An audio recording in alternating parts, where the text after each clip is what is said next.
Alors question 1, il s'agit de dessiner en vous référant au document technique cité ci-dessous et en vous aidant du début du repérage de UP1, PSI1 et PSI3 dans le DRE, de repérer par des flèches en couleur et de nommer les différentes parois déperditives et les différents ponts thermiques linéaires. Dans cette question, il s'agit donc de repérer tout ce qui est déperditif, et parce qu'il y a différents types de parois, et donc et de repérer également tous les ponts thermiques à l'aide des PSI. Donc pour ça, il faut répondre sur le document réponse que voilà, le DRE. Vous voyez ici qu'on a déjà repéré UP1, PSI1, et pour s'en sortir, eh bien il faut, avec ce plan, il vous faut le document technique numéro 3, celui-ci, dans lequel vous avez les différents métrés des différents ponts thermiques. Vous voyez, par exemple, pour la UW la porte, UWS les baies, UPM les murs extérieurs, etc. Et en dessous, vous avez les ponts thermiques de PSI1 à PSI8. Et enfin, sur le document technique numéro 4, vous avez les différentes compositions des parois. Donc deux parois qui donnent sur l'extérieur, une ITI isolée par l'intérieur et une autre isolée par l'extérieur. Vous avez le plancher haut qui donne sur les cônes, ainsi que le plancher bas qui est en contact avec le sol.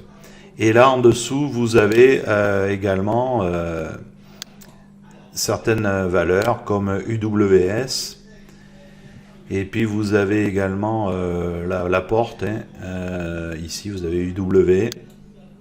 Donc voilà. Alors, si on reprend dans l'ordre du métré, eh bien, qu'est-ce qu'on a? Alors, il faut dessiner une flèche à travers la porte.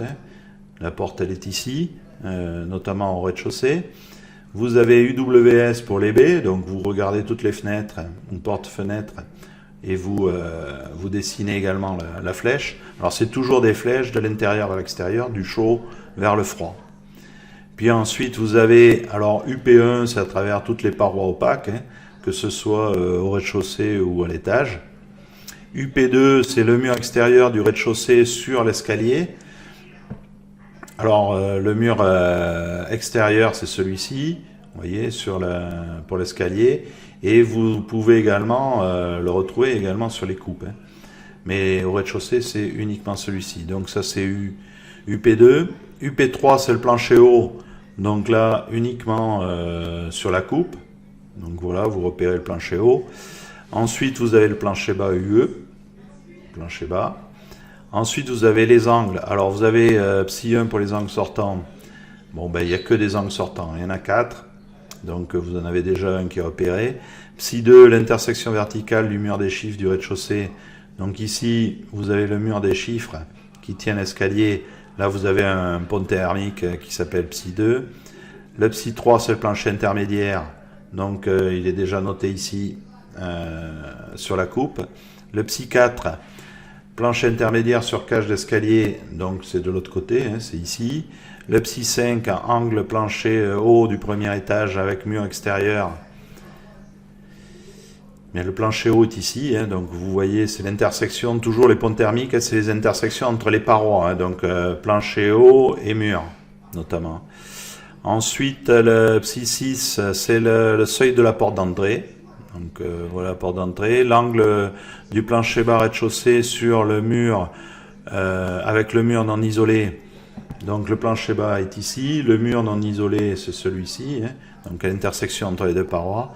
Et enfin le 8, le plancher bas avec le rez-de-chaussée, avec le mur isolé, ben, c'est de l'autre côté. Voilà donc pour la question 1.